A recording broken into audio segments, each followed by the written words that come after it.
Iowa State at TCU is honestly one of the more underrated matchups of Week 11. These are two teams that came into the year with Big 12 title hopes, and unfortunately, only one of them has those still remaining, and even then, they're still pretty slim. But they are still alive. TCU still has a chance, and Iowa State is still a tough team despite their recent struggles.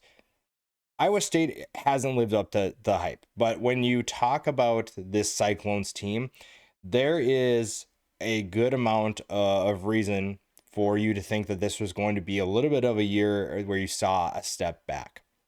You were getting some guys healthy at key positions on the defensive side of the ball. However, the offense needed to find two replacements for stud wide receivers. When you lose guys like Jaden Higgins and Jalen Noel, you are always going to have to wonder, did we evaluate the right players in the portal? Can we bring them in? And are they going to be able to step up? And so far, we haven't seen the talent that you brought in deliver. Not that they were going to be 1,000-yard receivers, but Chase Sowell and Xavier Townsend are two guys that we talked about coming into the year as replacements for those two guys. So far, it's been not overall great. Chase Sowell, 22 catches, 355 yards. He's averaging 16.1 yards per catch with one touchdown. Townsend, 18 catches, 243 yards, 13.5 yards per catch, 0 touchdowns. So in terms of giving Rocco Becht more help, that hasn't happened. And it's not fair to put it all on them. And we did talk about this coming into the year. In the deep dive that I did for Iowa State, I talked about the tight ends and how they were going to be more of a factor. And I liked what they had at tight end.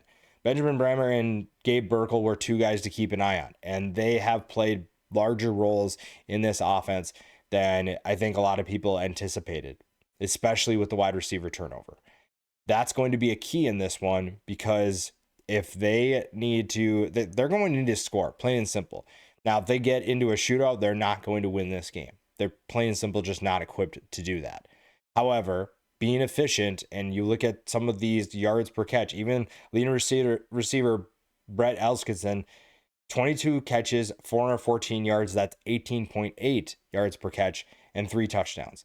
So when these guys get the football, they're efficient, they're being explosive, and they're making it count.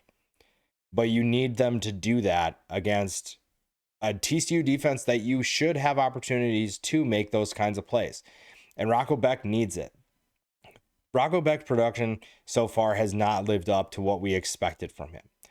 When you look at his numbers, he's completing nearly 62% of his passes, 2,119 yards, 11 touchdowns to 7 picks.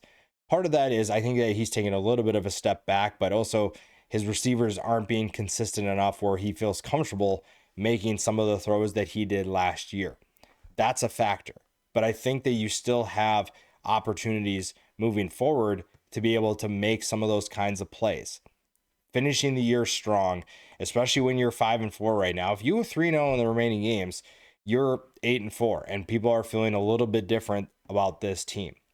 Now, the defense also has to find a way to slow down this TCU offense. And this is an Iowa State defense that I think has been okay, but they've also had times where they struggle. And you're facing a TCU offense that's going to be able to move the ball down the field if you're not careful, and they have explosive abilities.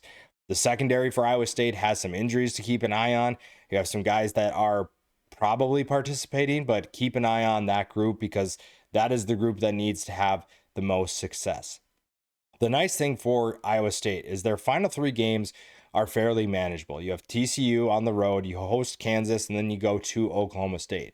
So an 8-4 finish is not out of the realm of possibilities. That's still very much in the cards for this year. And if there's a team that's going to do that, Matt Campbell's team is going to be one of those teams you bet on to make that happen. It just comes down to the explosive plays. Josh Hoover is one of the more underrated players in college football, one of the more underrated quarterbacks in college football, and he's having a good year. 2,371 yards, 22 touchdowns to just 6 interceptions. So again, even though they're throwing the ball a ton, he is taking care of the football, and he is on his way to put up career highs in certain statistical categories. Now, he's had to deal with a little bit of adversity around him. The skill positions have been inconsistent for a couple different reasons. The running backs have dealt with injuries. Kavorian Barnes has had a difficulty staying on the field. You've also seen Jeremy Payne with the same thing. Trent Battle's been consistent, but when you don't have depth, it's kind of hard to move the ball down the field on the ground. The wide receivers are also dealing with some inconsistency. Now, the running backs, I will also add that inconsistent play has also been a factor. Now, the wide receivers have been good. Even when Eric McAllister hasn't been on the field, they've had guys step up. Jordan Dwyer's been a nice piece for them. Joseph Manjak is still absolutely insane for not wearing gloves, but he's been solid as well. DJ Rogers has stepped up at tight end. So you have a good group of receivers that have played to their capacity and even exceeded expectations. Ed Small has stepped up as of recently. He's another guy to keep an eye on in this one. But McAllister's been the big time threat. And we talked about that coming into the year. What is Eric McAllister able to do to exceed upon his production from last year?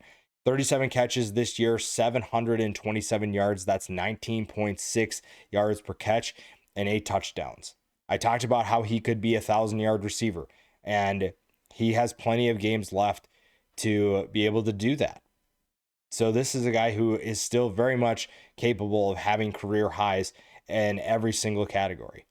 Dwyer's been that more of that the efficient route runner, maybe not as explosive, but when you look at a guy who, if you need a first down or pick up some yardage, Jordan Dwyer has been that guy for TCU and for Josh Hoover, which is really exciting because Josh Hoover, while he loves to find Eric McAllister deep and he's very good at throwing those passes, it's been nice to see him attack the middle of the field, attack those intermediate routes, and take what the defense gives him rather than trying to force it.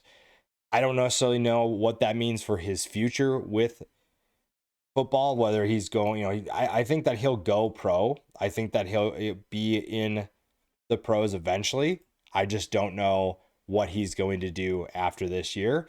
It'll be fun to see if he wants to come back, or again, everybody's going to talk about the portal and what he could do there. Now, the defense has had its moments. I think the defense is a very opportunistic group, and there are a number of turnovers they've created. There's also a number of turnovers that they've left on the field. There have been a number of drops. I mean, Bud Clark's had a couple where a guy who is normally sure-handed dropped a couple that impacted the game. And this is a group that is not elite at all times, but they've had their moments where they can shut down opposing offenses. Now, you are not facing the most explosive offense. You are not facing the most dangerous offense. But if you don't think that Iowa State can take it to you, then they're going to be sadly mistaken. And I don't think that Sonny Dykes' team will have that mentality.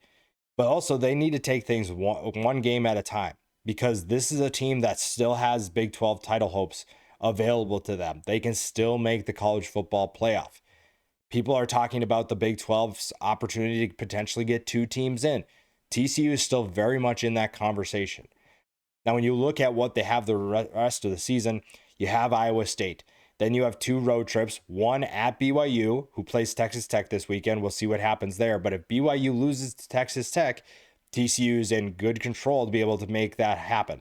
They also face the other team that's above them. After they play Houston, they play Cincinnati. Cincinnati's above them right now. So this is a team that still very much controls their own fate. They control their own destiny. And in terms of how they take things, is really all about, do they get caught looking ahead? Are they focused on the task at hand? Because if they take Iowa State serious, then that tells me that they are ready to make this kind of a run. And TCU, with the explosive plays and the opportunistic defense that we've seen, I'm going to pick them to win this game, but they're also going to be a big time threat for anybody that faces them down the road.